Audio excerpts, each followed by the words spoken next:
by NT Shelter. My name's Annie Taylor. I'm the CEO of NT Shelter and I'll be facilitating today's discussion. Before we begin, I'd like to acknowledge the traditional owners of the land that I at least am on, which for us in Darwin is the Larrakia people, and pay my respects to elders past and present, and also extend my respect to Aboriginal and Torres Strait Islander people who are joining us today. There are likely people joining us from all over the NT and from all over Australia, so you're welcome to use the chat to acknowledge where you are joining us from. So throughout 2025, NT Shelter has been hosting a webinar program and we've had really brilliant attendance from across the homelessness sector, the housing sector, local government, NT government, and I'm really delighted just looking around this meeting room that today is no different for our first webinar of 2026. And I'm also really delighted that we're kicking off the year hosting a webinar on Housing First principles. Housing First is an evidence-based approach that prioritises providing people experiencing homelessness with stable, permanent housing as quickly as possible without preconditions such as treatment or sobriety, for example. I'm not going to go too deeply into what Housing First is because we have a real expert here who's going to take us through it. But often when we have conversations about Housing First in the Northern Territory, the question I get is, but how can we possibly do Housing First well here in the Northern Territory when our housing shortage is so incredibly dire? And that's honestly not a question that I've really been able to tackle particularly well. So perhaps we have to turn to the Housing First principles and how instead we can really embed these into service delivery and housing provision. I'm not sure. We've got Leah Watkins here who can hopefully answer this. So today, Leah Watkins is joining us. She's the Senior Advisor at Housing Choices Australia. Leah is also a trainer on Homelessness Australia's Housing First Train the Trainer program. If I'm not wrong, Leah is one of Australia's first few internationally accredited Housing First trainers, and Leah has really significant experience on the front line of homelessness service provision working across the UK and Australia. So thank you so much, Leah, for taking the time to be with us today. Before I do hand over to you to take it away, there's a little bit of housekeeping I just want to cover with everyone. The first thing is that we are already recording this meeting, so or this session, I should say. If you don't want your image out there, then feel free to turn your video off. If you don't have a problem with that, then of course leave it on. Our webinar will include a presentation by Leah and that will be followed by a Q&A session. So if you think of questions as Leah is talking, then you can pop them in the chat. Or you can write them down, whatever you need to do, but we'll hold those questions until after Leah has finished presenting, and then we'll have hopefully a really fruitful discussion where Leah will be able to answer those questions. I think that's it in terms of introduction and housekeeping. So Leah, I'm going to hand over to you. And again, thank you so much for taking the time to be with everyone in the NT today. Not a problem. Hello, everyone. I'm going to share a slide deck with you. But while I'm doing that, I'd also like to acknowledge the country I'm on. So today I'm quite unusually on Gadigal land down in Sydney.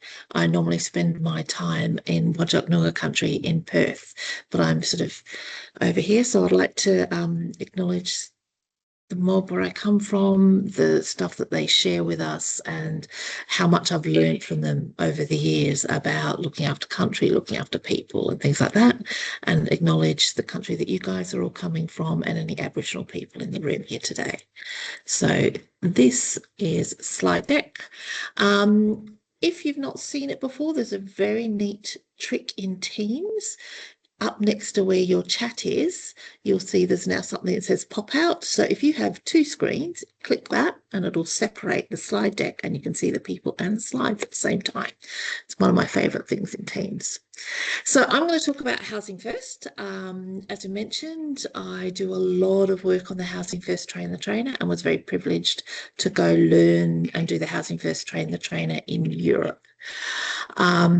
So let's bing. Things that we're going to have a look at today, and this is time permitting. I'll keep an eye on the time, make sure I don't talk too long because it is very tempting. Have a little look about what Housing First is, some of the evidence base around it, have a dig into the principles in detail, and I'll use a case study to talk you through what those principles might mean in practice. Have a look at some of the alternative principles. There's a Housing First for Youth, and where I come from in Noongar country, the mob there have developed a specific Noongar Housing First principles. Think about some of the different ways to apply it, and if we have time, I'll show you a neat trick about how math can solve homelessness, which is very cute. But before we start, I just want to talk about the elephant in the room that Annie alluded to. And we do this whenever we're starting training and talking about this, because otherwise you'll have these things stuck in your head and you'll spend the whole time I'm talking and going, but. So the first one, there's not enough houses to do this. Appropriately coming out of the elephant's ass. Yeah, there is not enough housing to do Housing First as we would like. Australia is absolutely in a housing crisis. I'm sure you are really, really feeling the pinch up there, particularly in remote communities. It's something that we're dealing with everywhere, but I don't think that means that we don't have a think about this. Let's have a think about what we've got and what we can do with what we've got while we continue to put the pressure on for there to be more housing. The very wise people from Finland who are quite gurus on Housing First say you can't do the Housing First unless you do the Housing First. So absolutely, housing is critical and we need to have more housing to be able to do this well, but it doesn't mean we can't do it with what we've got. And the second one that people often will go, but I'm not funded to work in a Housing First model. Like you talk about all this like long-term support and things like that. That's not what I'm funded to. I will talk at some point about how you can use the principles in the context you're in. That doesn't mean that you don't necessarily want to have a high fidelity Housing First model, but it doesn't mean you can't just use the principles. So let's kick off with what Housing First is. Housing First is a concept that talks about actually offering people housing as the first step in the work that we do with them. Obviously, people are experiencing lots of homelessness prior to that, but rather than saying to someone, get yourself fixed first, get yourself clean, get yourself sober, get your mental health stable, and at the end of all that, you win a prize of having a house, this concept of being housing ready.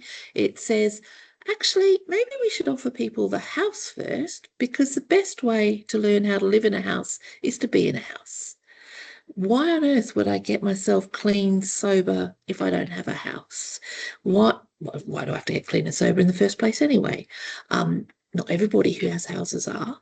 And also, how am I expected to stabilise my mental health when I don't have a home to live in? So Housing First acknowledges that the fundamental building block of us as people is having a home and a place to be with. And I know when we were developing the Housing First principles for Australia, we really deliberately used that word home rather than house to acknowledge that sense of it's about home and belonging. And that was particularly from some of the Aboriginal people we were working with, talking about home and country and place as being really critical. So Housing First was originally developed by this guy called Samson Barris in New York. He was back in the 90s working with people who were living and street present in New York who had serious and ongoing mental health challenges. He actually was working for a mental health service. And he was going through this stuff and going, look, everything we're trying, it's not working.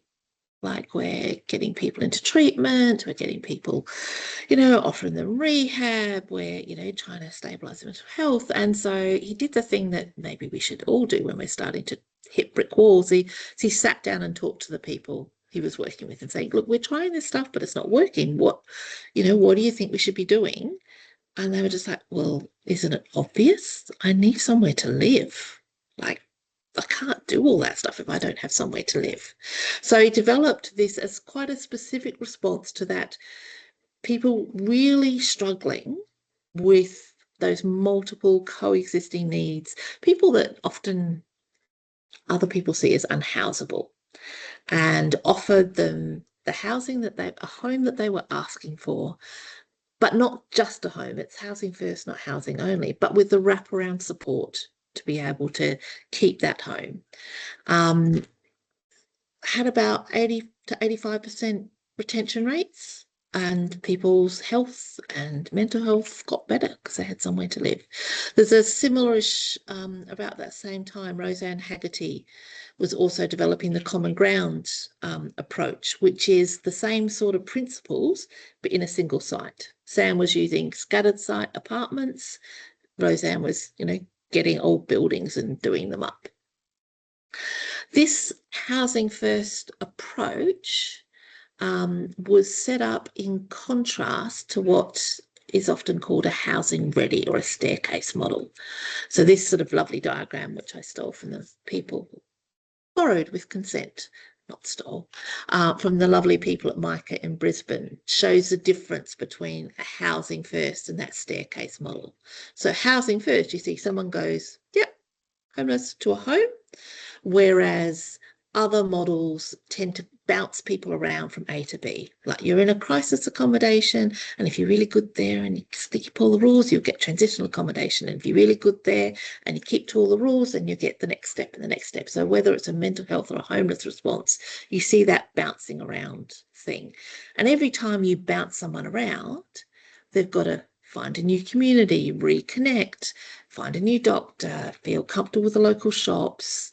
It's each time you move someone's an opportunity for things to fall apart. The other thing that happens in some of those sort of transitional and crisis accommodations is the expectations we have of people in those sorts of services is much higher than we would have of people if they had their own home in the community. So if you're living in a crisis or transitional accommodation, they might say, well, it's curfew here. Got to be back by this time, or oh no, you have to be sober, have to be clean to come in here, or you can't have visitors, or all of these things creates more and more opportunities for things to go wrong.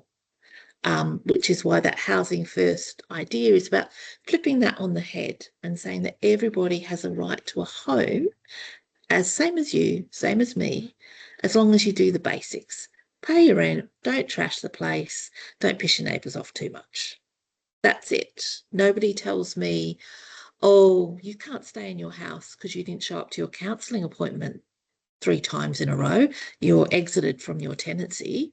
Nobody says to me, oh, you had a few drinks on Saturday night, love. You're out. You can't have a house. You can't have somewhere to live. So it's about saying, let's have the same expectations for people. Does it work? I'll share these slide decks. There's the links into it. So if you're into stats and data and research, Ahuri's done this great thing where they've summarized a whole lot of different research outcomes.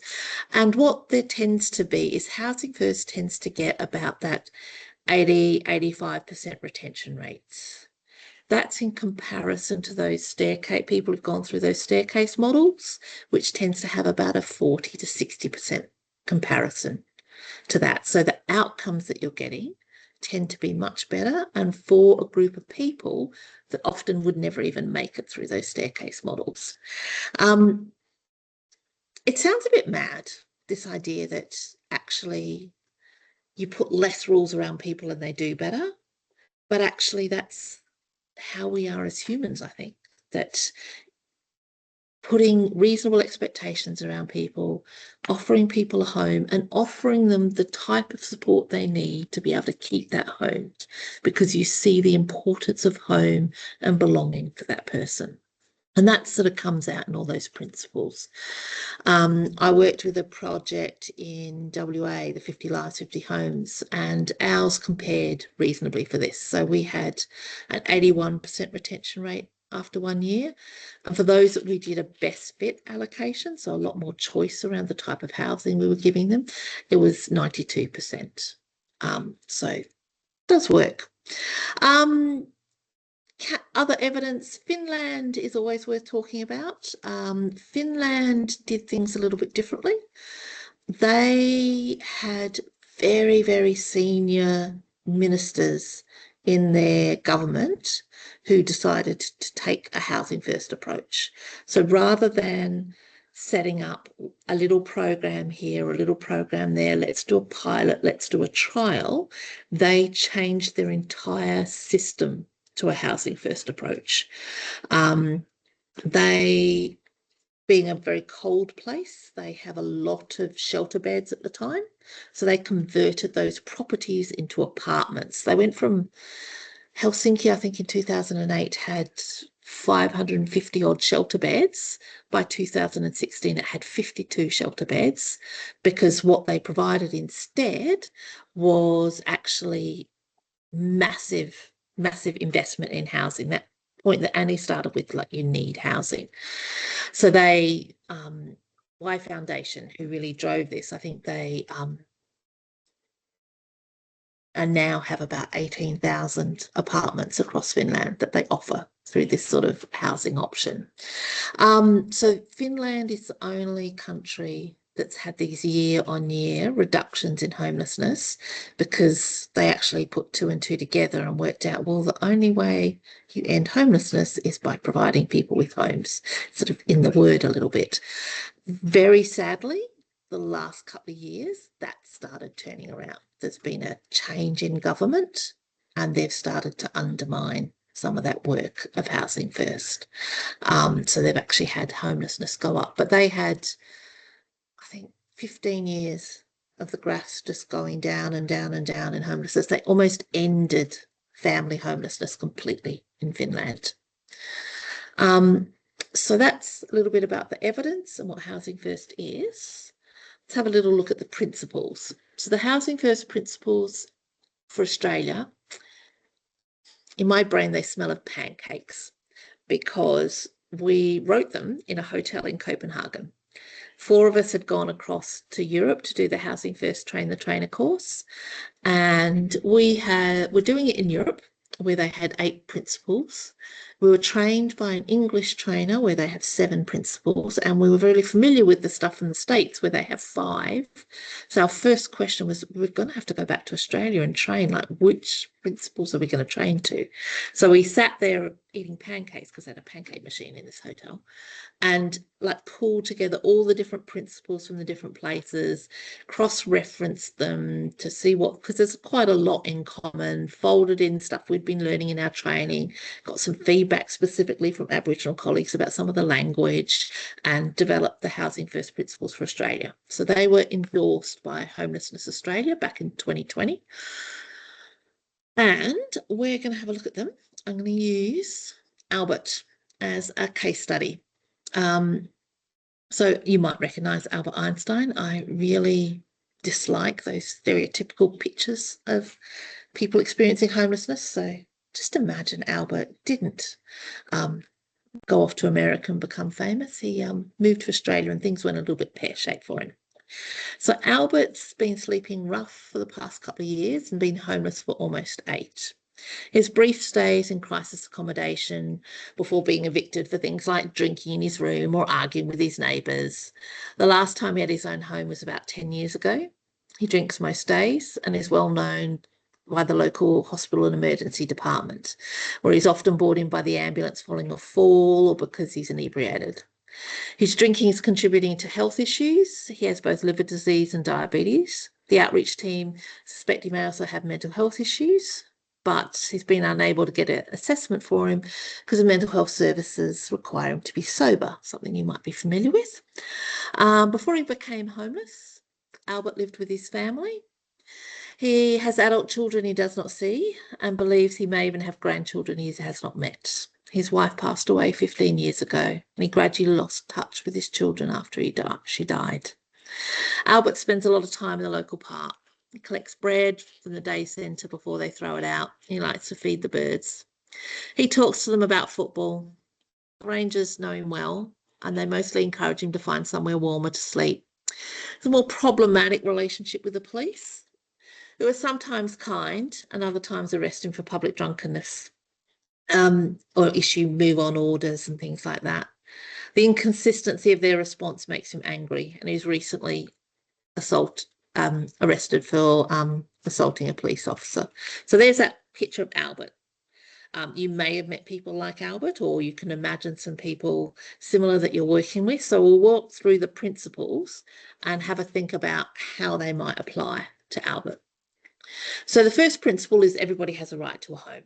This means you can have immediate access as soon as possible, housing dependent, to a permanent home with no treatment or behavioural eligibility criteria. You have full tenancy rights, standard rental conditions, and if you're away, you're allowed to be absent and you'll keep your home. If it falls apart, we'll try and get you a new home. So for Albert, what that might mean is that in the first couple of weeks of meeting him, a purist housing first service would be able to offer him a home, and he gets a standard tenancy. That stuff: pay your rent, don't trash it, don't annoy your neighbours too much. What they do in the Netherlands, when I visited there, they call it surprise house. So the Housing First Service, all of the homeless services are working with people, identifying people who need the Housing First approach. And when they're passed over to the Housing First worker, the first time they meet someone, they will have keys for them for a home. There's something that changes in the relationship you have with someone if you're the person that offers them the housing. And I think it's an interesting the way that they've done that as a dynamic in their system. So whilst the workers in the homeless sector are doing all of that work to get that person the home, it's really important that it's a housing first worker that offers it, because that sets the tone for the relationship with that person moving forwards. If I compare that to now, and I imagine very similarly there, people have got really, really long wait lists. And often you're getting those transitional offers of, here's a home, but you can't stay here. You can only stay for a year, or you can't stay here for very long, all that sort of stuff. The second principle, and here's Albert in his very fluffy slippers, very cute, is that housing and support are separated. So this means that whilst you work closely together, you don't lose your housing if you don't want or need your support anymore, and you don't lose your support if that housing falls apart or if you choose to move somewhere else. So you might see a situation where Albert, where he's chugging along quite nicely, he's settled in, there's a bit of a change of work, and he decides he doesn't want to talk to them. That has nothing to do with his tenancy. You know, it doesn't impact his tenancy at all if he doesn't want to talk to his worker, or if, you know, he doesn't need that anymore. Alternatively, if things go really pear-shaped for Albert and he loses that tenancy, he doesn't lose that support. That housing first worker will stay with Albert and go, right, that fell apart. What do we learn? Let's have another go. I think at the moment there's a tendency, certainly where I work in the sector, to go, we don't have enough houses, and I need the houses to run my mental health program or to run my thing, because we all know that housing is a critical part of that. So let's tie them together to make sure I have houses. So you often will find programs where the housing and support are intrinsically linked. A really terrifying example of that is we have a program in WA called ICLS. And there was a woman that we were working with who'd been in that program. She had quite challenging mental health stuff going on, but she'd been stable for 5 years because this program offered her housing with the mental health, quite intensive support that she needed. The support service, they had some recruitment issues, so they had a lot of churn and turnover with their staff. And as a result, she lost faith in them as a support service and didn't want to talk to them anymore. Because she didn't want to engage in the support service anymore, she was exited from the program. Because she was exited from the program, she was exited from her house. So they made her homeless because of the recruitment issues, effectively, of that support service. After having 5 years of being stable, within 6 months, she was one of the most frequent users of the emergency department at the hospital because her mental health had declined so dramatically. And that just breaks my heart when stuff like that happens to people. That is stuff that's to do with the system breaking and breaking that person. When someone actually, if we really thought about this core principle of separating housing and support, we could have worked our way through that. The next principle is about flexible support as long as needed. I did not do that to Albert. I found that on the internet. Somebody else did it. So this idea of flexible support as long as needed means that you don't have a arbitrary time limit on support. It doesn't have a end date. It can come and go in waves.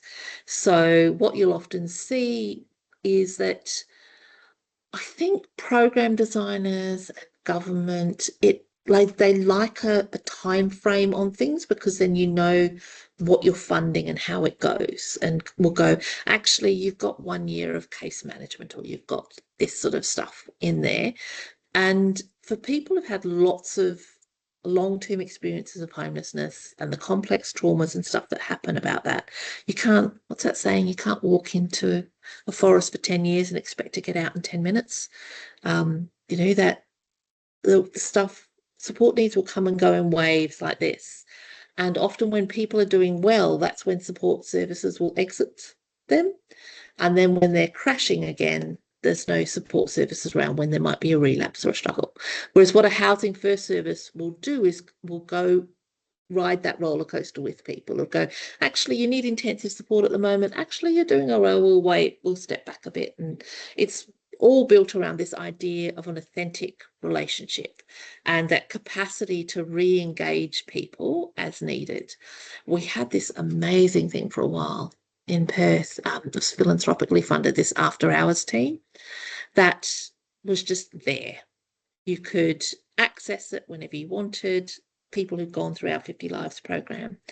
And when you had someone was first housed, they would work alongside the case manager. So they'd come in, they'd triage the jobs, they'd go out and do them, and then they'd write their case note and send it off to the caseworker. And so the person would come in and it would just be this continuous, connected up care and support.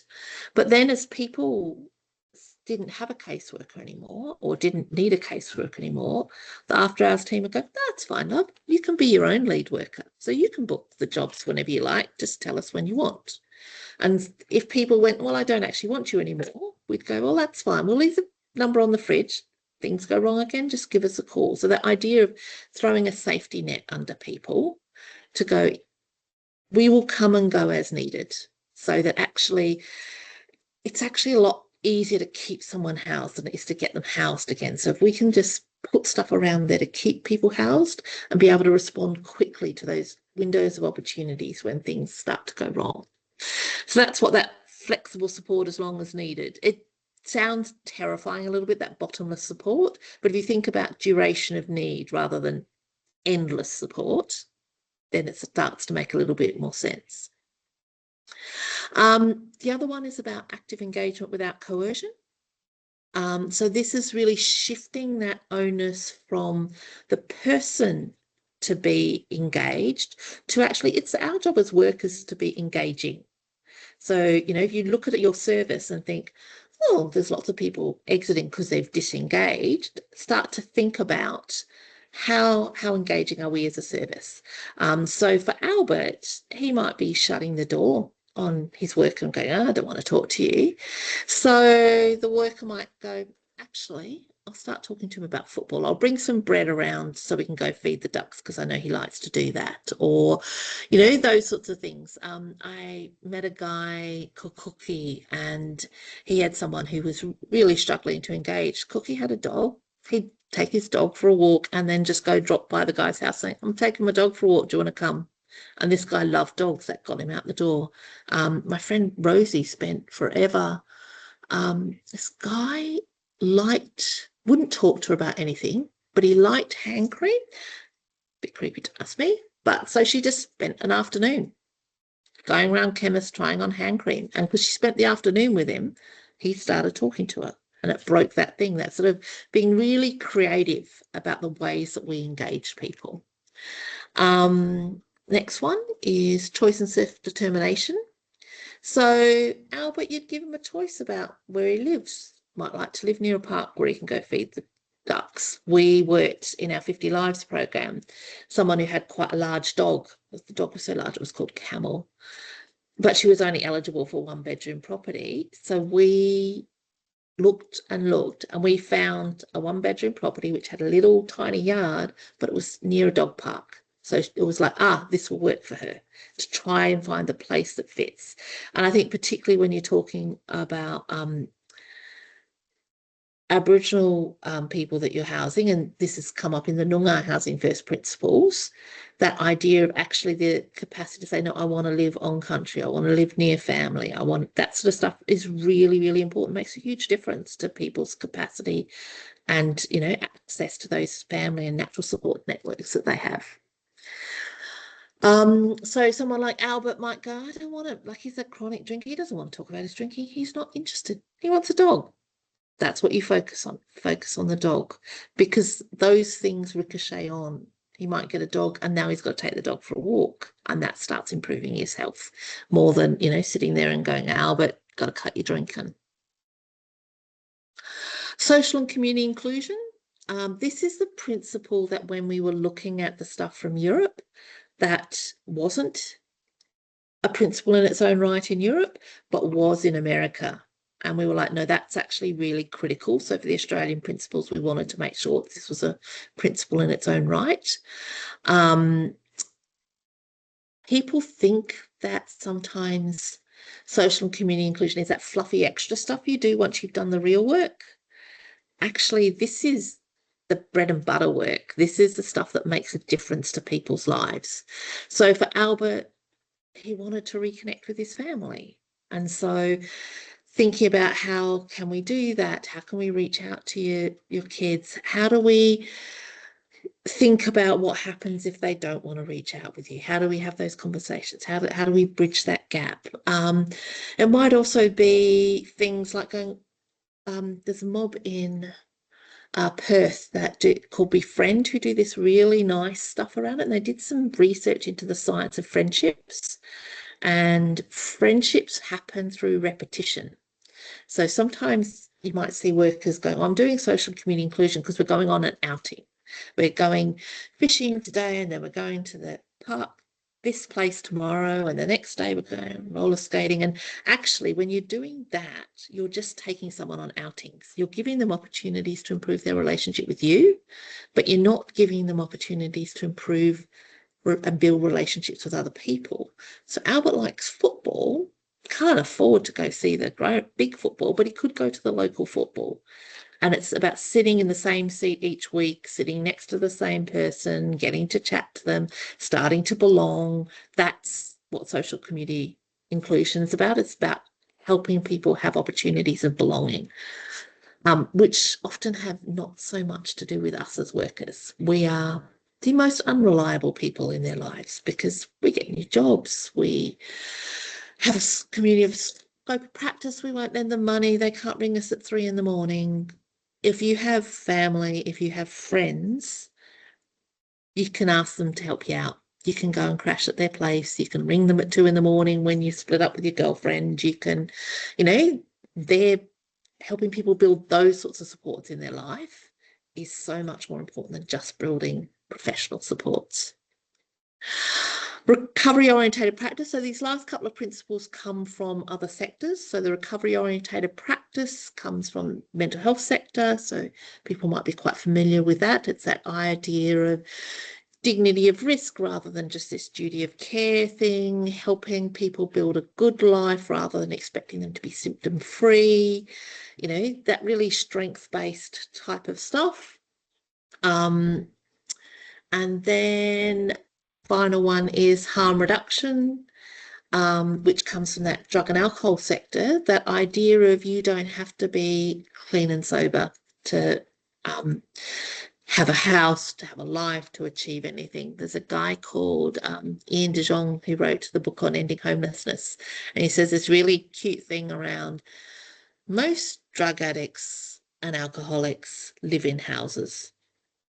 And we should stop thinking about drinking and using as the reasons people are homeless or excuses to keep people homeless, because most of them live in houses. Some of them have fancy jobs. So actually, let's have a think about how we can reduce the harms around this rather than just tell people they have to be abstinent. So yeah, Albert doesn't want to stop drinking. So, but he does have falls a lot. So maybe we just need to think about how we can make his flat a bit safer so that there's not, sharp edges if he has a fall or things like that. And there's some fabulous work on harm reduction done on harm reduction in response to non-suicidal self-harm and all sorts of things like that. So that's the final principle there. So they're the 8 principles. I think if I was doing it again, I might make that slightly less than 8 because it makes for a very long talk. But I do want to touch on a couple of other things. We've been very honoured in Southwest Western Australia, which is Noongar country, to have the mob really work hard to have this set of Noongar housing first principles. So what they did is they started with their own cultural framework around Budja and Kadajin, which is land, family, and cultural knowledge, and then reflected on the housing first principles and how they might apply it in their own context. So there's some really interesting things like that. The choice and self-determination principle becomes choice and self-determination with no cultural compromise. So, being into that active engagement, they talk about Kwokda, which means that good talk, the way that you speak to people and things like that. So it's really lovely. And I'll have the link in there as well. I think Sandra and Tina might have been up to yours. The guy in the middle at the back was the chair of Noongar Maya when these were developed.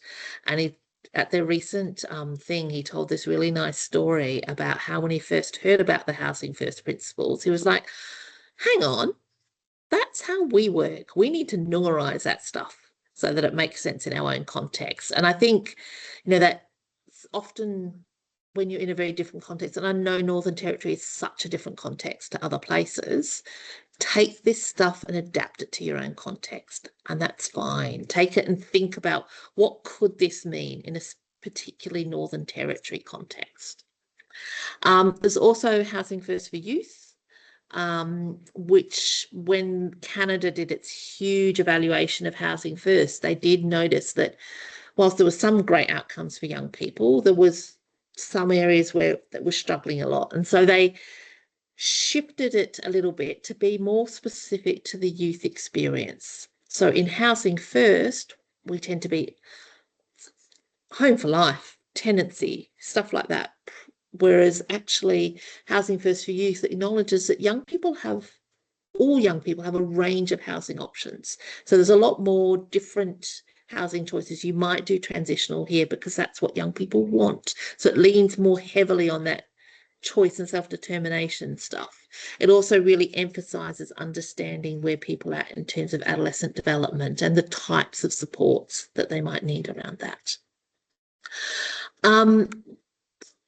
This is something else that I wanted to have a quick touch on, is which housing first are we talking about? As Housing First has got more and more popular, people have had a habit of just slapping the name Housing First on just about anything, which drives me a little bit crazy. So if you want Housing First, you need to think about it in terms of these different ways, because Housing First is both a philosophy and a model. So when we're training to it, we talk about the Housing First system, which is where you change the whole system. Let's be Finland, change everything to be Housing First. There's a Housing First model, which is let's do what Sam did and apply these principles precisely to actually do a specific model. But we also talk about Housing First practice, which is where you're going, I don't have funding to do Housing First, but I do want to take some of these principles and apply them to improve and sharpen my practice, because who doesn't want to work in a harm reduction service? Who doesn't want to give people more choice and self-determination? Who doesn't want to use active engagement? So that's that stuff. So housing first practice. It's using those, and also thinking about housing first isn't just case management as normal. It's a highly relational way of doing case management. It's very creative, and it's very leaning into that highly person-centered, trauma-informed way of working. Your high fidelity stuff, there are really fancy fidelity scales, so you can know if you're doing a high fidelity service. They don't fit on a slide deck. England did this really cute thing where they did a not negotiables list. So they went, here are the principles, but here are the things you can go. If you don't do that, you're not housing first. And they talk about the reason you want to have a sense of fidelity to that is so that when government says, I'm funding housing first, they know what to fund. They know how much money you need to deliver it properly. They don't forget to give you houses like they did in WA. They don't, and they don't end up going, well, we tried this housing first and it didn't work, which is what's starting to happen a lot now. You might see some of the stuff, particularly in the States, there's quite a few articles. Trump's really come down on it after having the previous governments invested heavily in housing first, going, oh, it didn't work. We need to enforce people into treatment services. And you look at it and go, well, you're saying housing first didn't work, but you didn't provide choice around housing. You didn't provide intensive support. It's not housing only. It's got all those bits and pieces that have to come together for it. So that's why people will argue for that high fidelity housing first. And then there's changing the housing first system. And this is this idea of we need to change the shape of the system. So at the moment, what we have is a small bit of money in prevention, a small bit of money in housing support, and a lot of money goes into that emergency response. And you can see that that basically creates a bottleneck because people are just circling around those emergency responses. The argument is if we invested differently, so we had a lot of money going into prevention, a lot of money going into tenancy support and keeping people housed, we would lead less emergency response. And people would get to spend their time in houses, not on the streets. And they get to spend their time having a home and being supported to keep that home. I'm going to skip that slide. How are we going for time? Do you want to see the math trick or do you want I'm really questions? interested in this. Just speaking for myself. Can we Yeah. can we see it, Leah? Yep. No, that's happy. This is a thing I developed to explain why we need to change the shape of the system. And it's a trick with math. So imagine a graph and you've got newly homeless on one end and long-term homeless on the others. Newly homeless, low support needs, long-term homeless, high support needs, and the number of people up the other side. There's this assumption in how we design our services that homelessness is a bell curve. I have no idea why. Probably because we learned it in school, everything's a bell curve. And if that was true, we would have a small group of people who are newly homeless with low support needs and a small group of people who are long-term homeless with high support needs. And because we don't have enough resources in the sector, it makes sense to pitch into the middle. More bang for your buck, that's where most people go. And the types of services that pitch into that space are your staircase tile services, your 1 year case management, your transitional housing, because that's what that medium support group probably needs. Get rid of the staircase because I don't like it. Homelessness is not a bell curve. It's actually not that shape at all. It's much more this shape. Technically called a power law distribution or a hockey stick curve. And what that means is actually the bulk of people experiencing homelessness are actually in that newly homeless group. So if you think about a kid who's had a breakdown with their family and goes crashes with some mates for a bit and then on crashes with someone else and then ends up living with grandma or reconciles with family or gets their own place or something like that. A woman leaving family violence. Yep, she needs a place of refuge for a while, but she doesn't need a transitional accommodation service to learn how to live in a house. She's run a house for years. She just needs not to live with an asshole.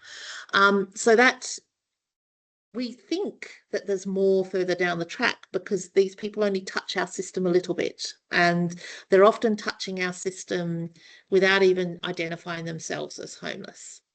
At the other end, the reason homelessness goes up and the research seems to show that if you spend more than 6 months homeless, you end up over here. Because if you didn't have a drug and alcohol problem to start with, you've probably got one now. Whether it's self-medicating, keeping yourself warm, keeping yourself cold, keeping yourself awake to be safe, just dulling the stuff that's going on that's pretty horrible about being homeless. If you don't have a mental health issue to start with, you'll probably end up with one. At the very least, you'll have PTSD as a result of the traumas that resulted in you coming homeless or the traumas that you've experienced whilst being homeless.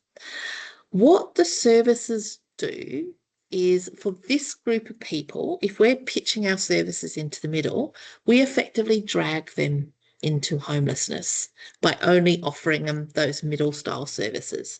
And here's a story from my own past. I used to work in the UK and I worked in one of those crisis accommodation services in Bristol.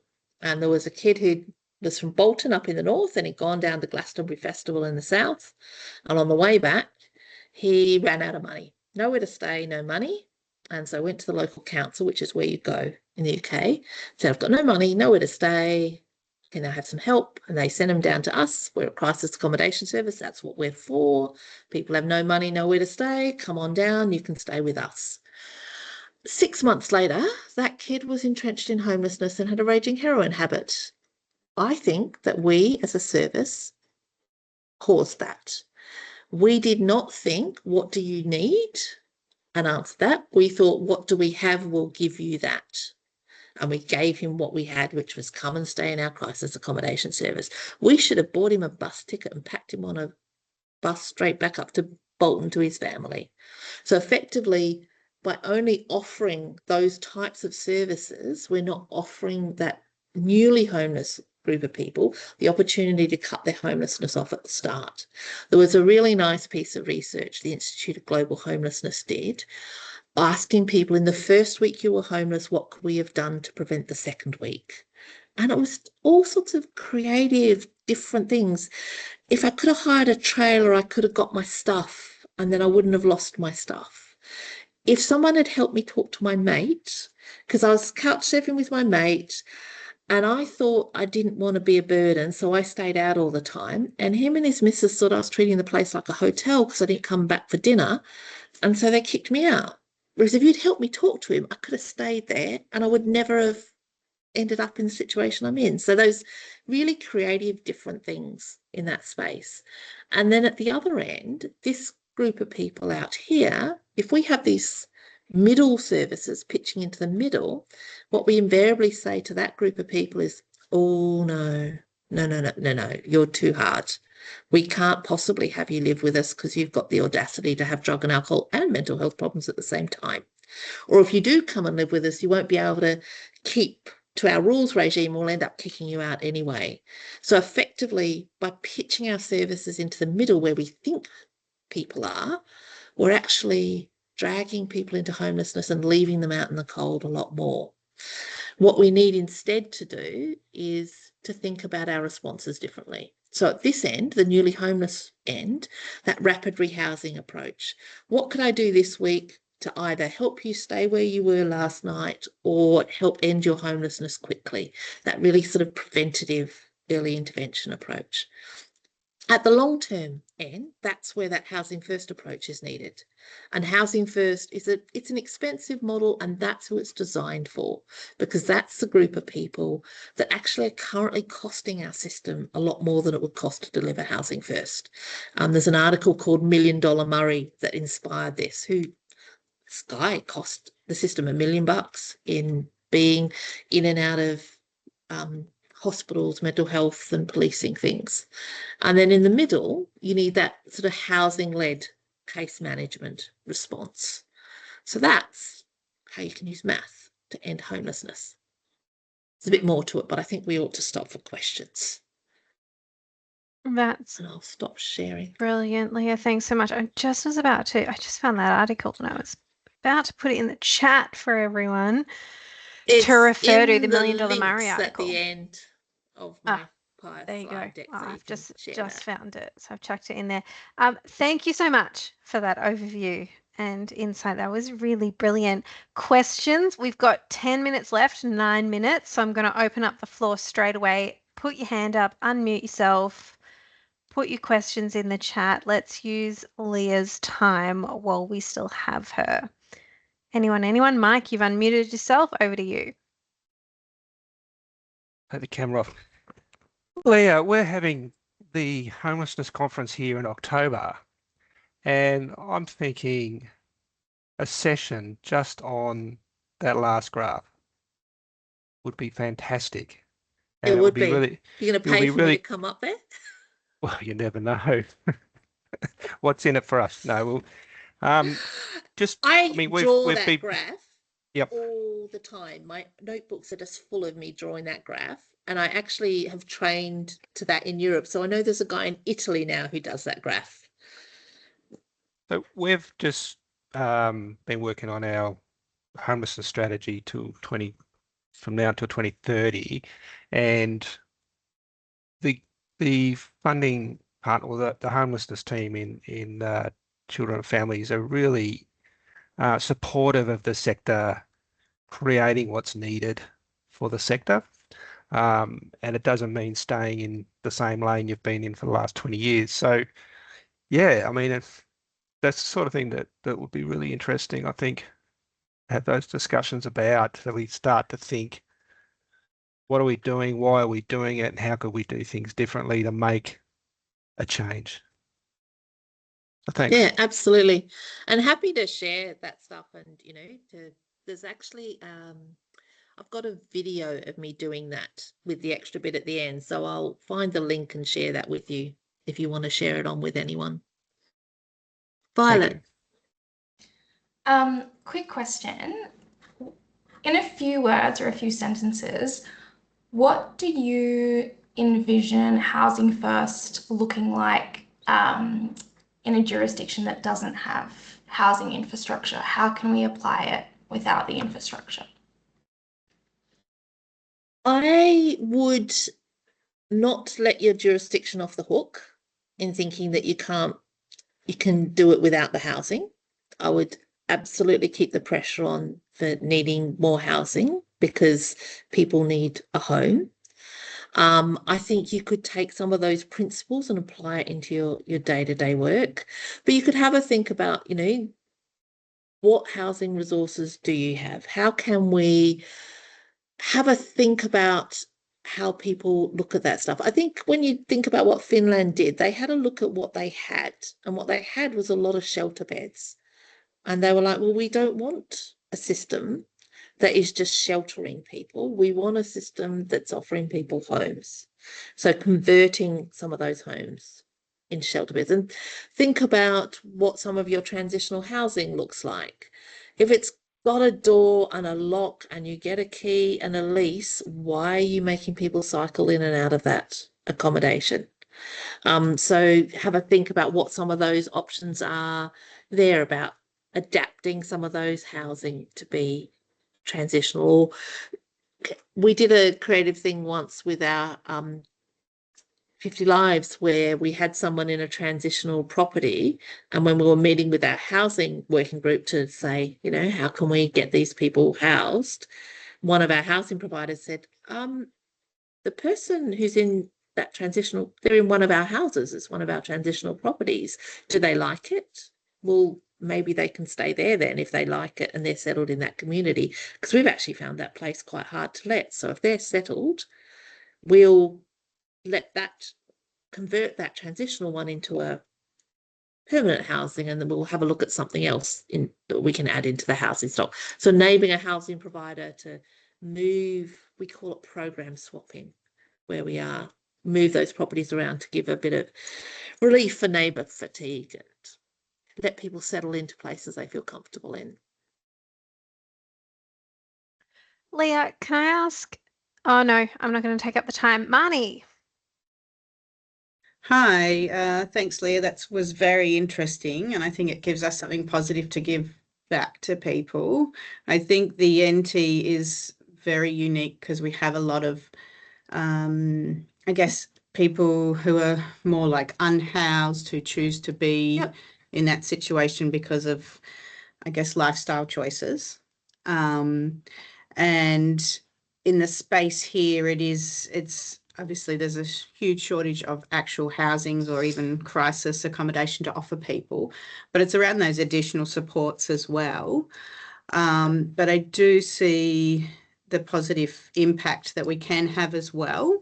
I'm just wondering about sort of, I guess, some more tips to continue that positive impact without actually really having many additional services to offer people. Yep.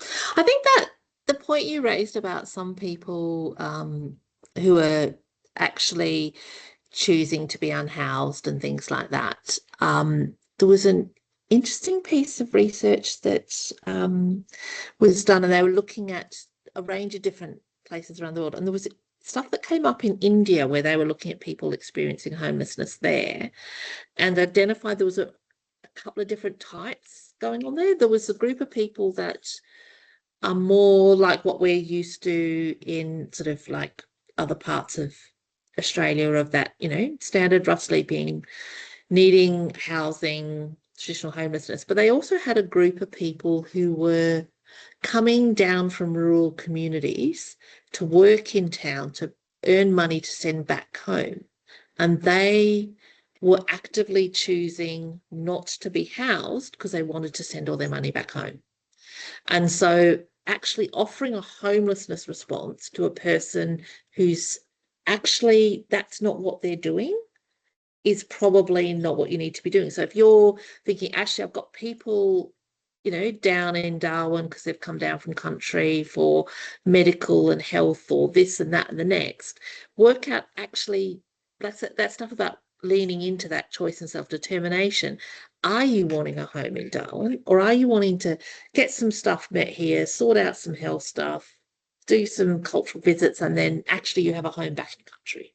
And that's when so actually trying to work out what it is that people want, I think, is really important, so that you give a homelessness response to someone who's homeless, a return to country response to someone who wants to return to country, or a temporary stay response for someone who's actually visiting, rather than getting them all muddled up.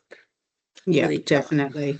The other big concern, which might be here, telling you how to suck eggs, because you yeah, look, that the other big concern is people finally get accommodation or a unit and they just get inundated by family. Yeah. We did this gorgeous project in Perth called Wongi, where it's exactly that stuff, where you go, someone gets a house and then everyone from the mob comes and stays in that house. Then that person loses that house and someone else in the mob will get a house and everyone goes to that house. And just you get almost like this cycle of evictions, because actually multiple people in that family are housed. And we actually sat down and looked at it from an action research process, going, the reasons people have extra people in their house are legit. Someone's down from country, somebody needs a address to get out of bail, someone's had a fight with their partners and their kids aren't safe, so they're here. Like, all of those reasons are absolutely fine. And we respond by going, oh, you're breaking your tenancy, rather than thank you so much for solving parts of homelessness in your community by putting up your family members. This is fantastic, really good on you. So we try to set up a project to say, how are we going to fix that? And the only thing we designed in that was we gave the worker a caseload of one person, someone who'd had, I think he was in his mid-40s at the time. He'd been housed twice since he was a child for a total of 6 months each, the rest of the time long-term homeless. And, you know, even with all the support we could try before, we could never keep him housed. So we gave her a caseload of one person and told her, your job is to keep that person housed, and anyone else from his family who comes around the house, your job is to get them housed too. So rather than have this separated caseload, we have an interconnected caseload of working with the whole family and the elders and things like that. And everything else, we just sat in the ground with a mob and said, what do you want us to do? So in a first yarning session with them, they were like, so Margaret, you're going to have to throw your diary out. We're not coming to appointments. It's not how we roll. We'll show up. And if you're there, you can help us. If you're not there, we know you're helping someone else in the mob out, so that's fine. Good on you. And she just ran with it and what they asked for and what they needed. She ended up working really closely with the elders. She worked with their neighbour who'd been terrified when he first moved in, and then started ringing her, and the elders end up giving the neighbours their phone number and stuff like that. And so the neighbour shifted from being scared of this guy to being worried about him. So the neighbour would ring up and go, I haven't seen Rob for a while. There's lots of other people around the house, Mark. Can you come round? Or she'd ring Uncle Herb and go, Herb. And he'd go around and growl him and kick him out the house and stuff like that. So it really just sat with that group and just ran with what is it going to take, that what does it take approach. We ended up with half of the family being housed. So rather than just one person, half the family being housed, which meant more people had a home, which was great. But also there was more homes for the mob to be spread out between. So it didn't put as much pressure on people. Because if we can't end homelessness for that group of people, we're not ending homelessness. We have to work out different ways of doing that. And I'll grab an article about that and shove that in the chat as well for the people. Thank you, Leah. I think that'd be really valuable because the visitor issues are something that I think we often discuss here in our urban centres, and it's something that everyone's always. Embarrassingly, I remember practice where people would just say, don't tell your family where you live. It's like, who's going to do that? That's stupid. That's just going to make me lie to you as a worker. I'm not going to do what you tell me. I'm just going to lie to you, and it breaks down our relationship. It's Yeah, I mean, daft. what a thing to ask of people. Like it just, Yeah. yeah. Anyway, thank you so much for your insight. This has been so interesting. I wish we had another 40 minutes because I think there's a lot more I questions we told you could I could ask speak you. for hours. No, it's really great. And just those little examples like that one you've just provided give us, I think, a bit of a shift in the way we can think about a lot of things. So thank you for your time. Thank you everyone for joining us. Can I just jump in quickly? So Leah, you're doing the training that's been out. Yeah. Yeah, So so can we're you just just give us about a to rundown of start. that? Yeah. So when we did the European thing, the deal was we would come back and train another 30 people, and then that would be our trainer job done. COVID came along. We couldn't all go to Melbourne. So we end up working out how to do it online, which means that we've now got something that is self-sustaining. So we are just about to start round 4 of the Train the Trainer course that we run in Australia. Sadly, we do not have any Northern Territory people on it yet, but I thought part of having this webinar is maybe inspire some people, get some conversations about Housing First happening up there. So next time we do it, bring on the Northern Territory and we'll get some trainers trained up for you guys up there.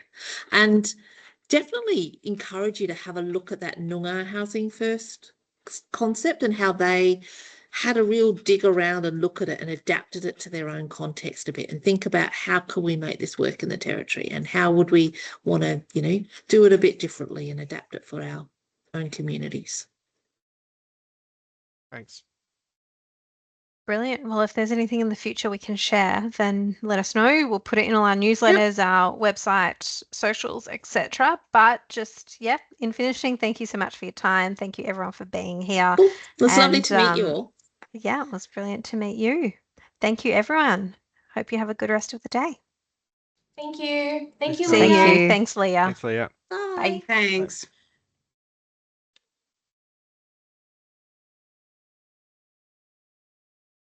Here's my runaway button.